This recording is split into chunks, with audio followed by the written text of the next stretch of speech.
Hello, right now I'm going to talk about exercises for someone who's just starting to play the drums. There are many different things that a drummer has to have in order to play the drums. Foot control, speed in the hands, speed in the feet, coordination, etc. We're going to start very simply by what I would consider 4 very basic sticking exercises to develop speed, strength, and looseness in the hands. First exercise, 4 strokes with each hand. Play each exercise for a very long time. What does that mean?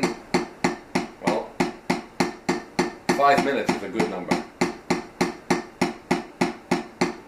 I'm not going to play 5 minutes on here, that would be pretty boring, but when you're working, spend quite a bit of time on each one. The second exercise, 3 strokes with each hand.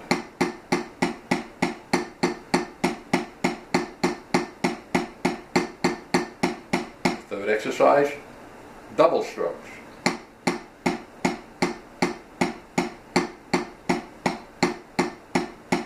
And the fourth exercise, single strokes.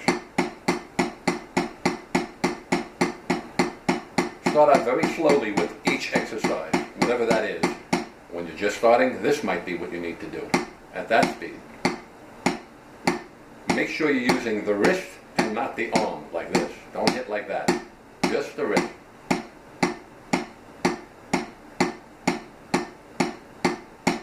Okay, now for each exercise I would advise you to first work without a metronome. A metronome is a timekeeping device that you can use to develop your sense of timing, but also to set a goal.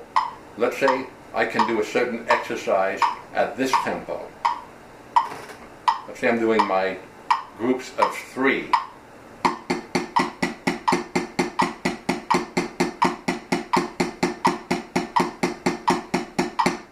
And that happens to be a tempo of 84. What I would do is gradually move it up.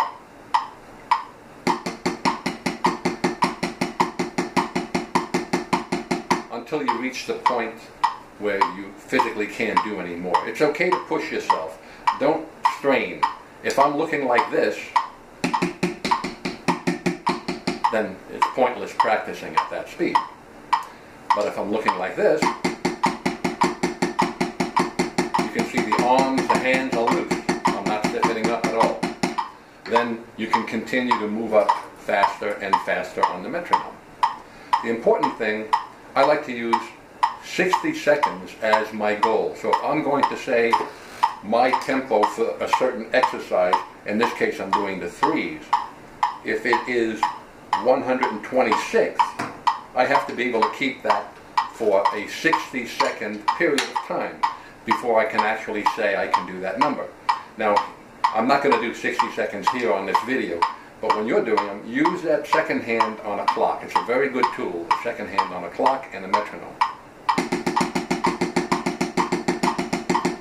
So that's what the 3s will look like at a speed of 126. And I can feel the way I am right now that that would be fairly easy for me.